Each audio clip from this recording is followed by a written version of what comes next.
पहले मैं पुलिस आयुक्त जी को बधाई देता हूँ कि उन्होंने ये भव्य कार्यक्रम आयोजित किया।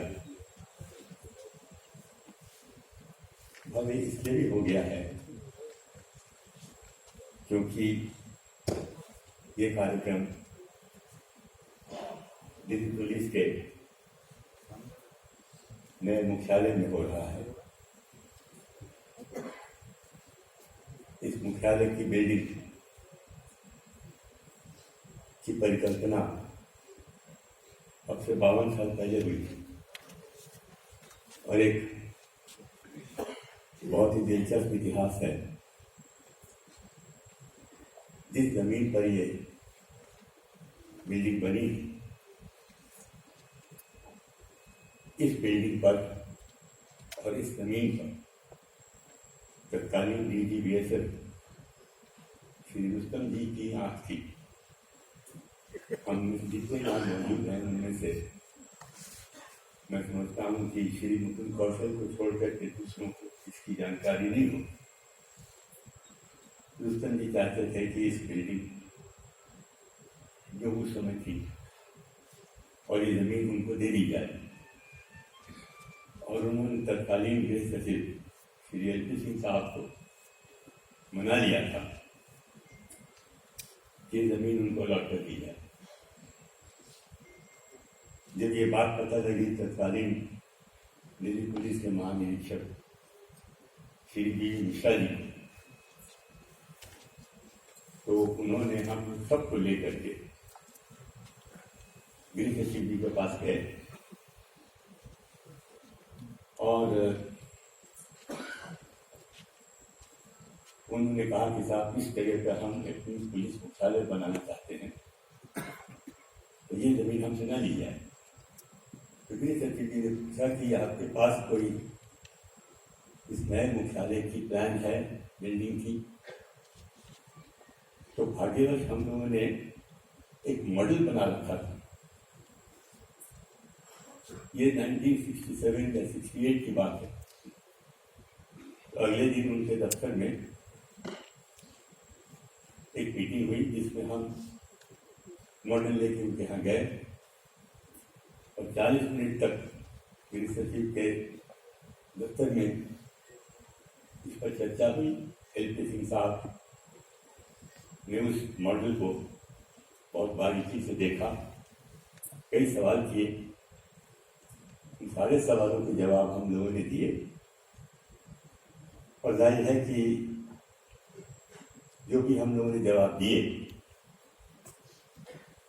उनको पसंद आए, क्योंकि उसके बाद उन्होंने ये फैसला किया कि ये जमीन हम लोगों के पास रहेगी। लेकिन उन्होंने ये भी कहा उनका कार्यकाल सीमित है और उसी कार्यकाल में वो चाहते हैं कि ये नया मुख्यालय यहाँ बन जाए। एक किस्म का उन्होंने हम लोगों को थ्रेट भी किया, एक चेतावनी भी दी कि अगर नहीं बन पाया तो ये जमीन हम लोगों से ले ली जाएगी। अब ये ईश्वर की कृपा समझिए, उनका कार्यकाल पूरा हुआ, बिल्डिंग नहीं बनी, लेकिन ये जमीन हम लोगों के पास रहेगी। तो उसके बाद जितने पुलिस मुख्यालय में अफसर आए उन सबने भरसक कोशिश की कि इस मुख्यालय की बिल्डिंग को गृह मंत्रालय और वित्त मंत्रालय भारत सरकार अपनी मंजूरी दे। तो जहाँ तक मुझे मालूम है 2012 में जब धीरज कुमार साहब शायद आयुक्त थे, मंजूरी मिल गई और यहाँ भूमि पूजन भी हुआ था। आप लोग में से कई होंगे यहाँ पर इस समय मौजूद। तो आज 10 साल बाद उस भूमि पूजन पे और तकरीबन 50 या 52 साल बाद गृह सचिव की मीटिंग के बाद जब मैं इस मुख्यालय की बिल्डिंग में आया तो यकीन जानिए बहुत अच्छा लगा। ये सचमुच में बड़ा भव्य भवन बन पाया है और मैं मेरी पुलिस के उन सारे अफसरों को, विशेषकर तत्कालीन आयुक्तों को मैं बधाई देना चाहता हूँ इस बिल्डिंग के निर्माण के लिए। और जो मौजूदा आयुक्त महोदय हैं इनको मैं बधाई देना चाहता हूँ इस कार्यक्रम की परिकल्पना करने के लिए। और उससे भी ज्यादा हम लोग सबको यहाँ बुलाकर एक गरिमामय निमंत्रण देकर, पर्सनल चिट्ठी लिखकर यहाँ बुलाकर जो भी हम लोग को सम्मान दिया गया है उसके लिए मैं अपने साथियों की तरफ से मैं प्रिज्यूम करता हूँ कि वो उनसे सहमत होंगे। आपको धन्यवाद देना चाहता हूँ। आपके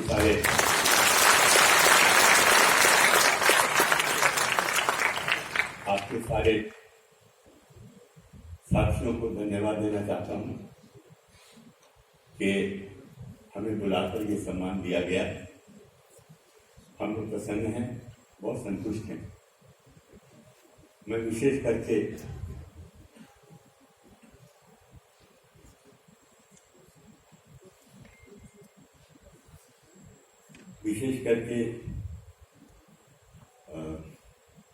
विनीता जी की प्रशंसा करता हूं कि उन्होंने मंच का संचालन बहुत ही सुचारू ढंग से किया है और उन्हें मैं इसके लिए बधाई देता हूं। मैं बधाई देना चाहता हूं उन 3 व्यक्तियों को, उनमें से 2 महिलाएं थी, पुलिस ट्रेनिंग कॉलेज की थी, और एक साहब थे जिन्होंने वो भजन हम मालिक तेरे बंदे हम गाया। और मैं सबकी तरफ से आयुक्त महोदय आपको बताना चाहता हूँ कि इसकी परिकल्पना बहुत ही प्रशंसनीय रही है और उनका गायन बहुत ही प्रशंसनीय। उनको आप हम लोग सबकी तरफ से जो भी मुनासिब समझे आप हमारी प्रशंसा जरूर कर दें। और अंत में इतना कुछ आप लोगों ने सुना श्री अमिताभ कांत के संबोधन को। मुझे कुछ अजीब सा लग रहा है कि श्री अमिताभ कांत जो अपने पिताजी के साथ कोट रोड पर रहते थे, इस समय ऐसा लगता है कई 100 साल पहले की बात है। वो पहले मॉडर्न स्कूल में पढ़े, फिर सेंट स्टीफेंस कॉलेज में पढ़े और फिर कहाँ कहाँ गए, हार्वर्ड गए, विदेश गए, सब जगह उन्होंने अपना सिक्का जमाया। लेकिन सबसे बड़ी बात क्या है, इन्होंने केरला को बिल्कुल ही उसका स्वरूप बदल दिया।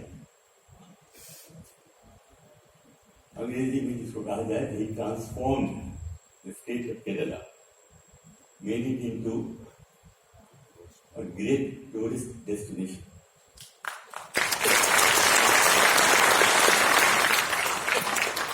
तो साथियों, आज वही अमिताभ कांत हमारे देश को, हिंदुस्तान को, भारतवर्ष को केरला बनाए जा रहे हैं। इस तरह से नीति आयोग के चीफ एग्जीक्यूटिव ऑफिसर की हैसियत से ये काम कर रहे हैं और ये जो काम कर रहे हैं ये कुछ छुपा के नहीं कर रहे हैं, छुपा के कर भी नहीं सकते। आजकल मीडिया कुछ ऐसा इन्वेसिव हो गया है, गलत काम करिए तो जरूरी ही है, और अच्छा काम कीजिए तो अमिताभ काम गलत काम नहीं कर रहे हैं, अच्छा काम कर रहे हैं। इसीलिए चाहे वो इलेक्ट्रॉनिक मीडिया हो या प्रिंट मीडिया हो, उसके लिए छाए रहते हैं। और मैं ये बोल रहा हूं अच्छे भाव से, तो इन तक मेरी पहुंच नहीं है जो पहले हुआ करती थी कभी।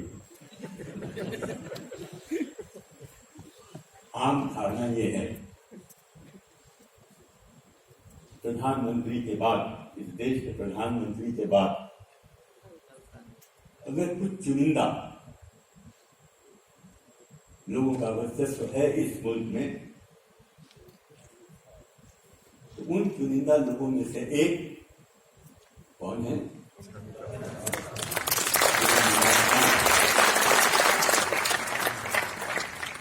आज जिस तरह का संबोधन इन्होंने हम लोगों को किया है, उससे ये जाहिर है इतना लर्नेड और इतना वाइड रेंज पर, ऐसे मौकों पर जो मुख्य अतिथि होते हैं वो बिरले ही बोलते हैं। अब चाहे लोग इनको आमोद कंठ का छोटा भाई समझें या बड़ा, लेकिन इनकी अपनी खुद की शख्सियत है और वो शख्सियत बढ़ती ही जा रही है।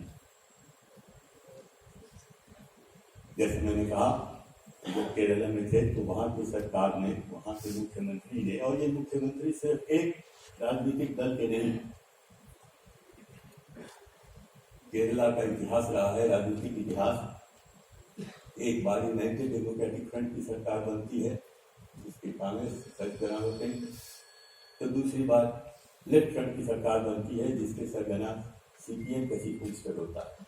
तो दोनों फ्रंटों की सरकार में श्री अमिताभ कांत अपना वर्चस्व बनाए रखते थे। ये अपने आप में मामूली बात नहीं है। तो जाहिर है कि आज नीति आयोग के सीईओ की तरफ से यहाँ आए हैं और जिस किस्म का इन्होंने हम लोगों को अपना एड्रेस दिया है, उससे पता लगता है कि इनमें मौजूदा सरकार का जो विश्वास है वो कितना सही है। तो अमिताभ जी, मैं आपको यहाँ जितने मौजूद हैं, विशेषकर हमारे साथी जिनका बड़ा सम्मान पूर्वक यहाँ पर आमंत्रण हुआ है, आपको बधाई देते हैं आपके संबोधन पर, और आपको हम विश्वास दिलाते हैं पुलिस आयुक्त की अनुमति से कि जो आपकी राय है,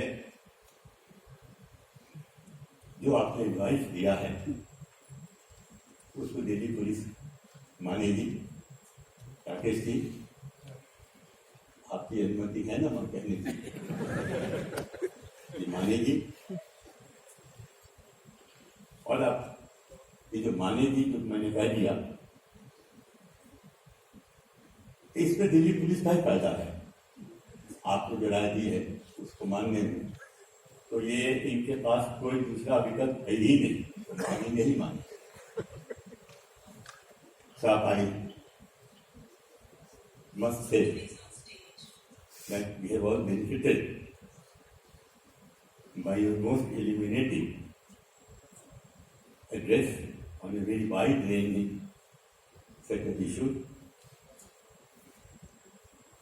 And before I close, I just want to make a suggestion. The suggestion made by Joaquin Aguirre,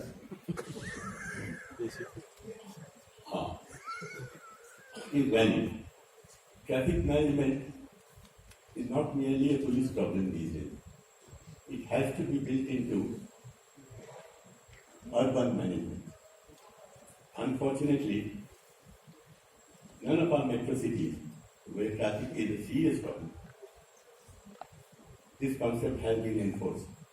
Now you, in your very special position as CEO of the NITI Aayog, are in a position to see that traffic management is married with or married into urban management. And he, of course, went into details, which I don't wish to do now. But there is a great deal of merit in what he has said.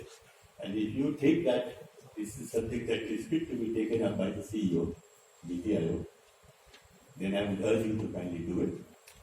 And it will be all to the good. It will benefit not only the city of Delhi, but act as a pilot project for the rest of the metro cities. So, Rakesh ji, thank you so much for your invitation to us. Thank you for your personal letter. And I thank your whole staff involved in both inviting us, looking after us, and then organizing this extremely pleasant function. And I hope that we will get often chances to come here and savor the delight of this lovely building. So wish you all the very best. And wish you girls all the best.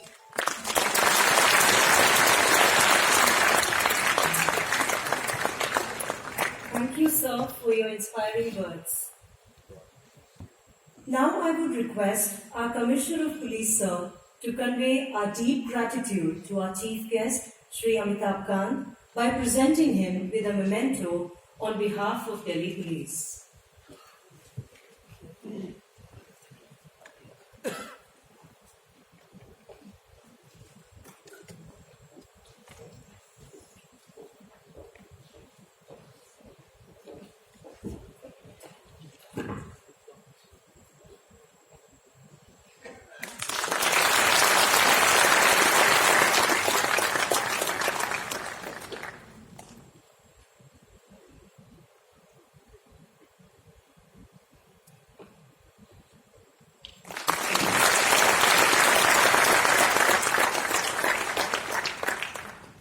Thank you, sir. With this, we come to the end of today's proceedings. Thank you, everyone, for joining us today.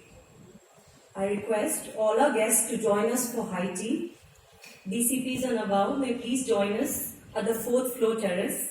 Officers up to the rank of additional DCP and friends from the media, kindly join in for high tea at the VIP lounge towards my left. Our respected former commissioners of police and senior officers are welcome to take a look around our new PHQ. The liaison officers are there for your assistance, sir. Thank you.